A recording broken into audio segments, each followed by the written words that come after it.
Okay, yan. So, again, let's proceed to pre-order traversal. So, that pre-order traversal has the pattern of parent, left, right, no. So, basically, we visit the parent first, and then we go to left, and then going to right, no.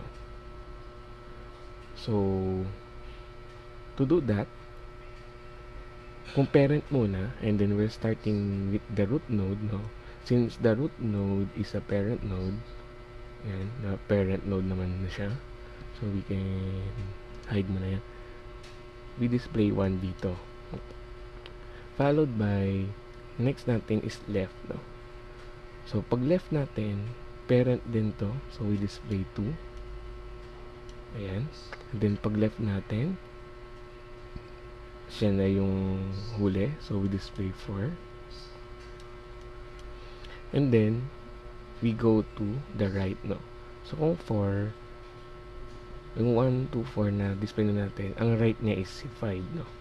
Since yung right natin is 5, wala nang other nodes, no, pababa. So, yan na yung right natin. So, display natin si 5. Followed by, no, kung ito na yung parent, binaba mo, ito na yung right.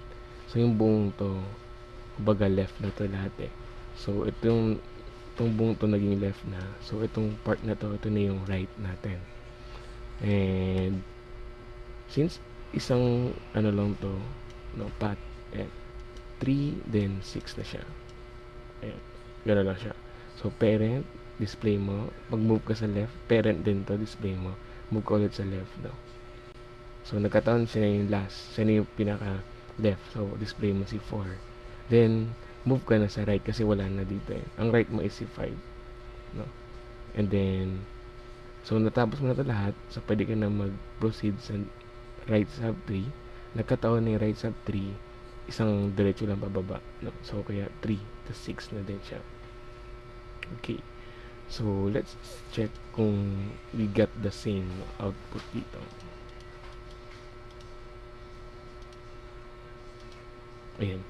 So, we got 1, 2, 4, 5, 3, 6, which is same as our traversal. No? So, that's how you do the pre-order. However, syempre, gamitin natin yung technique natin kanina to make it easier to do the traversal.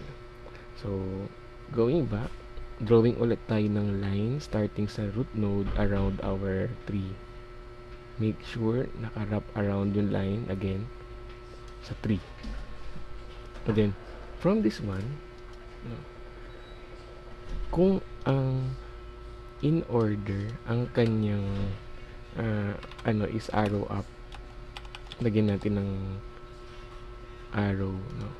Yan yung pattern niya, arrow up, no. Si pre-order would be arrow going to right. Ayan. So, lagay natin para may ano kayo. Tawag doon. Guide, no? Ayan. So, arrow right. So, meaning, we draw our arrow to the right as we go dun sa linya. Habang sinusundan niyo yung linya, drawing kayo ng arrow na papuntang kanan. No? So, drawing ka ng arrow papuntang kanan, tatamaan mo si 1. So, 1. Tuloy ka lang. Drawing ka ng arrow papuntang right, tatamaan mo si 2. So, si 2 ang next. Drawing ka ng arrow papuntang right, tatamaan mo si 4. No? Siya next. Move around ka. Pagdating mo dito, drawing ka ulit ng line, tamaan si 5. No? Tapos, ang akit ka dito, ayan. Sundan mo lang yan. Tapos, pagdating mo dito, draw ka lang ng line, tatamaan mo si 3. And then, draw ka ng line, tatamaan mo si 6. Ayan. So, basically, you'll have this output after, which is still the same dito. 1, 2, 4, 5, 3, 6. Ayan.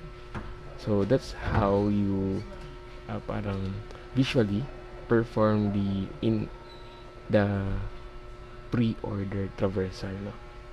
Ayan. By drawing a line in your sa tree mo, and then as you go along sa line na yon, check mo lang yung kanan, no? Yung right. Drawing ka ng arrow to the right. then you display this one. It's better for you to, of course, use the pattern nito. No, pero if you have the tree na naka-drawing, so mas ano to, mabilis siya. Especially if may time constraint. Okay. So, that's it for the pre-order traversa.